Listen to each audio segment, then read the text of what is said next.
আপনি ঢাকা থেকে আসছেন, আমাদের যে বর্তমান সরকারের যে আমাদের সমাজসেবার অধিদপ্তর যে কাজ করে থাকে আমাদের কাউন্সিলরদের সাথে, বিশেষ করে বয়স্ক ভাতা, বিধবা ভাতা, মধ্যবর্তী আপনার সারা বাংলাদেশে 99% আপনার প্রতিবন্ধী ভাতা পেয়ে গেছে এবং প্রতিবন্ধী ভাতা শেষ হয়ে গেলে আগামী 6 মাসের ভিতরে আমাদের সারা বাংলাদেশের বয়স্ক এবং বিধবা বয়স্ক 60% আছে, এখন 60% বয়স্ক বাকি আছে, 40% আমি আশা করছি বয়স্ক এবং বিধবা যদি এত বাড়ানো যায় তাইলে আমাদের যে যারা সাধারণ বয়স্ক মানুষ যারা আছে, বিধবা যারা আছে, যারা গরিব তারা কিন্তু আর সামগ্রিকভাবে দেশের উন্নয়নের বিষয়টা আমাদের যে পৌরসভাটা প্রতিষ্ঠানটা এটা আমাদের নিজস্ব ট্যাক্সের মাধ্যমে পরিচালিত করা হয়। সরকার আমাদেরকে আপনার জাতীয় বাজেটের অংশ বিশেষ হিসেবে আমাদের যথেষ্ট ভালো আছি। তারপরেও আমরা আমাদের যে জাতীয় বাজেটের অংশ হিসেবে আমাদের বিভিন্ন প্রজেক্টের মাধ্যমে আমাদের এলাকায় ড্রেন এখন আমাদের বাকি আছে, রাস্তাও বাকি আছে। আমাদের সুনামগঞ্জ মেঘালয়ের বাংলাদেশ আমাদের এখানে সম্মানতি আছে, আমাদের এখানে ফ্লাড প্রোটেকশন বাঁধের জরুরি। এই ফ্লাড প্রোটেকশন বাঁধতে হলে আমাদের শহরটা আপনার বন্যার কবল থেকে রক্ষা করতে হবে। এমনিতেই আপনার আমাদের এই কিছু মানবিকতা আপনার এই তাদের যে মানবিকতার নাগ্যতাটা আছে আমরা হারিয়ে এখন মানবিকতা যদি ক্যাপিটাল রেজিকের আওতায় আনা যায় তাহলে সম্ভব শহরটাকে রক্ষা করা যাবে। একটা জিনিস আমি আপনাদের জানা আছে আমাদের বর্তমান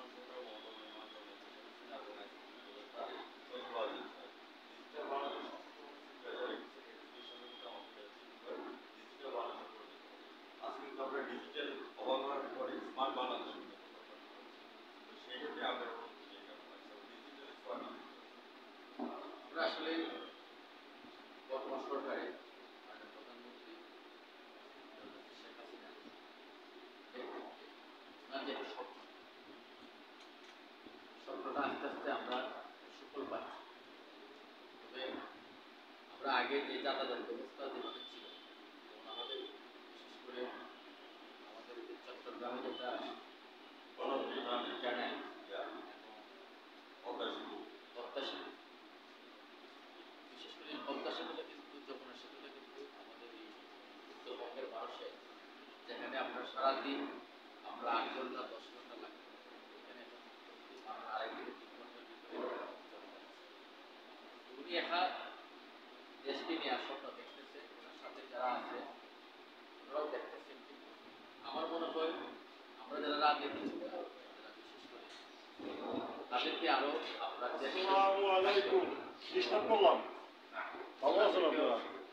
তাদেরকেও একটু দেশপ্রেম আমরা যেমন দেখি যে বিভিন্ন পত্র পত্রিকা কিছু সংখ্যক এমপি মন্ত্রীরা আমরা যারা রাজনীতির নামে অপব্যবহার করে তারা আমাদের দেশ থেকে কোটি কোটি টাকা আপনার বিদেশ পাচার করছে।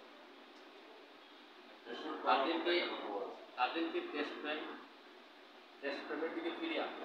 প্রধানমন্ত্রী তো একাই দেশকে আপনার এই 2041 সালে একটা স্মার্ট বাংলাদেশ হিসেবে তিনি স্বপ্ন দেখে ওনার একার পক্ষে সম্ভব।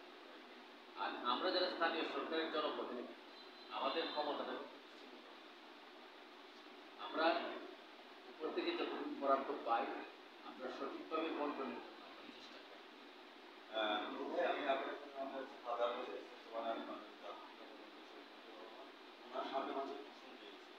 এবার এই সংগ্রাম মুক্তি সংগ্রাম, এবার এই সংগ্রাম স্বাধীনতা সংগ্রাম, এগুলো একচল্লিশ বছর পর এই যে আজকে সাধারণত যে ভাষণটা এই ভাষণটা শোনা হয়েছে আসলে আমার জন্য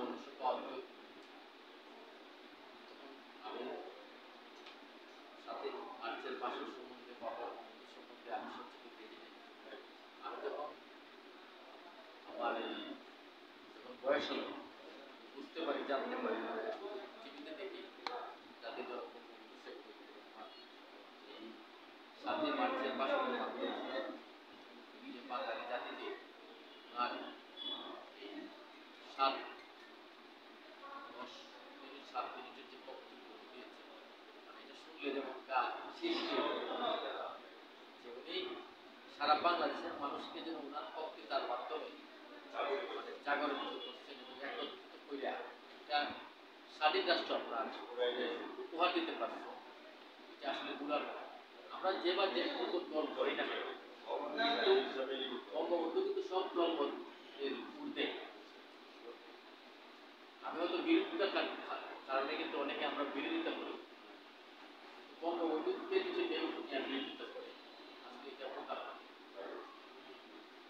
আজকে যদি বঙ্গবন্ধু একটা স্বাধীন রাষ্ট্র আমাদের এই বাঙালি জাতিকে না তাইলে আমরা কোনো সময় কিন্তু আমরা বড় বড় অফিসার পাই, আমরা স্বাধীনতার যে একটা অনুভূতি বা স্বাদ আমরা এটা করতে পারবো।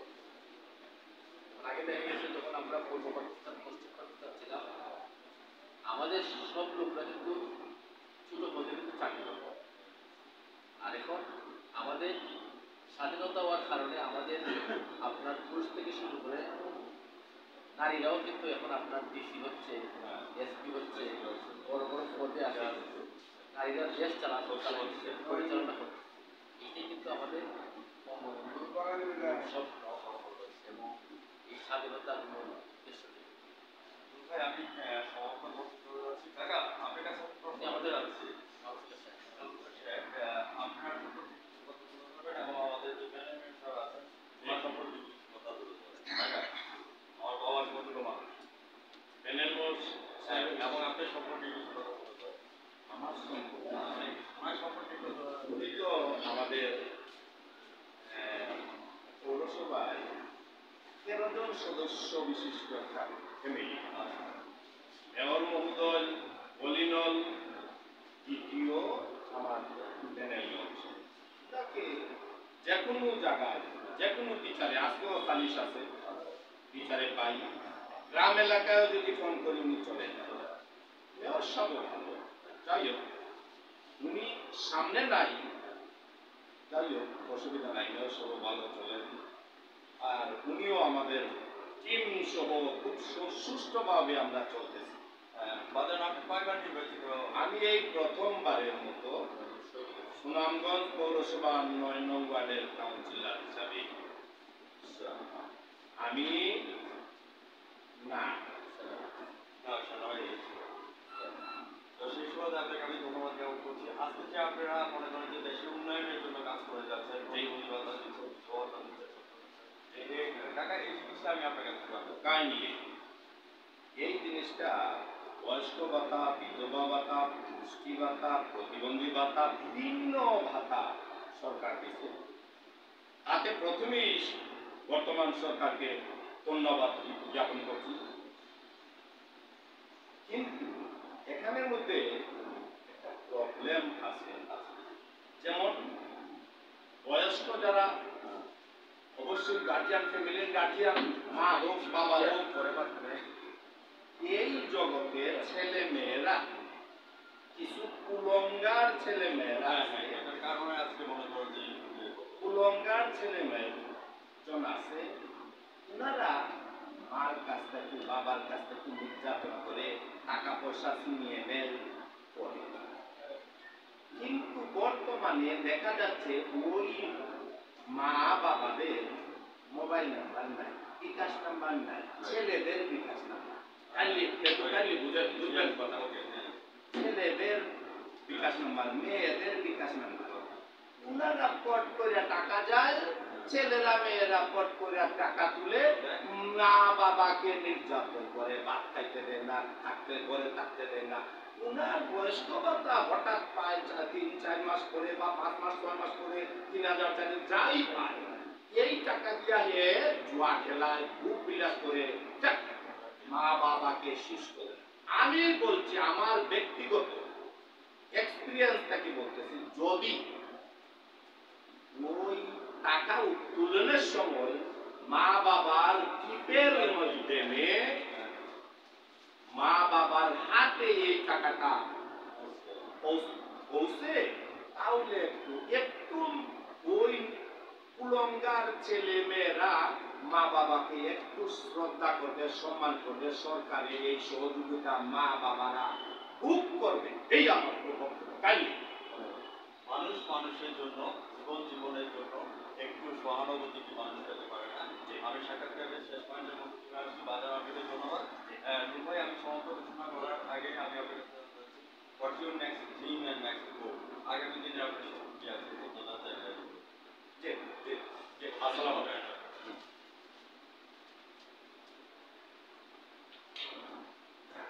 আগামী দিনের স্বপ্ন। আগামী দিনের স্বপ্ন, আমরা যত সামনের দিকে আগাচ্ছি, আমরা স্মার্টের দিকে আগাচ্ছি। আমাদের উদ্দেশ্য এবং আমাদের এই পৌর পরিষদের লক্ষ্য, যাতে আমরা নাগরিকদেরকে আমরা আমাদের চাহিদা আছে নাগরিক সেবা, সেটার জন্য আমরা একটা সেবার মানটা যেন ভালো দিতে পারি, নাগরিকদের পক্ষে যেন আমরা করতে পারি। আমাদের এই পৌরসভায় এখন পর্যন্ত আমরা রাস্তা অসংখ্য কাজ করে গেছে। এই আমরা সৌন্দর্য ভবন তারগুলো যেন আমরা টিমওয়ার্কের মধ্যে করতে পারি, সেটি আমাদের ধন্যবাদ আপনার বাজার আপনি একটু কল্পনা বলতে যাচ্ছিলেন। আচ্ছা, ঠিক আছে। আপনার আসসালামু আলাইকুম। আগামী দিনের ভবিষ্যতের ব্যাপারে বলতে হলে আমাদের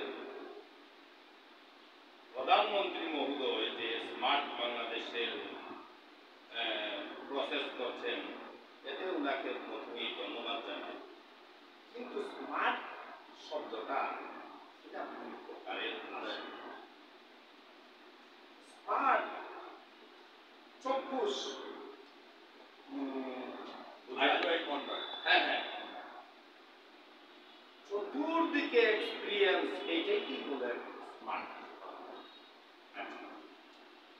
এই স্মার্ট দুই প্রকার বললাম, একটা ভালো, একটা খারাপ। ভালো স্মার্ট, একজন ডাকাত যদি ডাকাতি করে শেষ, তাকেও স্মার্ট বলা যাবে যদি এ ধরা পড়ে না। স্মার্ট ডাকাত, স্মার্ট চোর, স্মার্ট ভালো মানুষ। এই স্মার্ট শব্দটা দুই দিকে যায়, ভালো স্মার্ট আর খারাপ স্মার্ট। আমি বললাম স্মার্ট বাংলাদেশটা যদি ভালো স্মার্টের দিকে আমরা যাই, তাহলে দেশটা উন্নত হবে। আরেকটা উদাহরণ খাই, মনে করেন একটা এসে পড়সা, আমি কোর্টটাকে উত্তোলন করতে 150 টাকা লাগে, বর্তমানে প্রায় আরএস পড়সা, এসে পড়সা। এটাও স্মার্ট বাংলাদেশের, ডিজিটাল বাংলাদেশ। কিন্তু দেখা যাচ্ছে ডেলিভারি করতে বলতেছে 15 দিন পরে। ঠিক আছে, অসুবিধা নাই।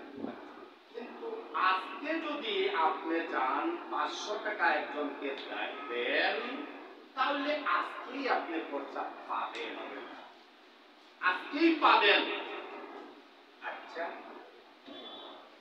এই নগদ তারা টাকা পয়সা রুজির মাধ্যমে নগদটা হাত পেতে নেয়, আর বাকিটা আপনার 15 দিন পরে যে ডেলিভারি ডেট, 15 দিন পরে যাওয়ার পরে দেখা যায় হয় নাই, আপনারটা হয় নাই। আপনি তো ওই অনলাইনে আবেদন করছেন। হ্যাঁ, না না, কোর্ট, যে কোনো কোর্টে আছে, অনলাইনে আবেদন করছেন। আচ্ছা, যাও। তো নগদ যা পায় তারা নগদ কাজ করে, এই করতে করতে দেখা যায় ডেলিভারি ডেটে সবগুলা ঠিক মতো দিতে পারছে না। তাহলে স্মার্টের কিন্তু ত্রুটি হচ্ছে। হ্যাঁ, আমি বলতেছি স্মার্ট যাতে সুষ্ঠু স্মার্ট হয়, ভালো স্মার্ট হয়, এই এক্সপিরিয়েন্স, এই আকাঙ্ক্ষা নিয়ে আমি আমার বক্তব্য শেষ দিলাম। ধন্যবাদ। আসসালামু আলাইকুম। ভাই, আমি আপনাকে যারা আমার চ্যানেলের সামনে আছেন, আমাদের